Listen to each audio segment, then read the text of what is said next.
For watching, don't forget to like, comment, share and subscribe only on Al Rahman Digital Channel.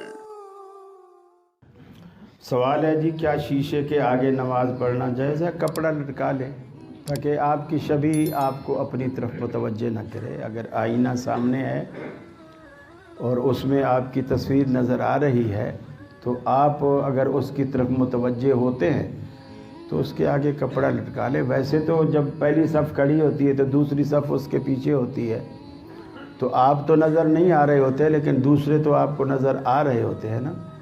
تو نظر آنا نماز میں خلل کا باعث نہیں بنتا، البتہ آپ کی توجہ اگر اس طرف جاتی، مثلاً آپ کو نظر آیا اور آپ کو اپنی داڑھی نظر آئی اور لگا کہ یہ داڑھی یوں ہوئی کھڑی ہے، اب آپ فوراً اس کو یوں کریں گے شیشے میں دیکھ کے، گویا آپ کی توجہ نماز سے ہٹ کر اپنے بناؤ سنگار کی طرف چلی جائے گی۔ تو اس لیے یا تو اگر اس سے ہٹ کر پڑھ سکتے ہیں تو ادھر ادھر ہو جائیں، ورنہ اس کے آگے کوئی پردہ لٹکا دیں۔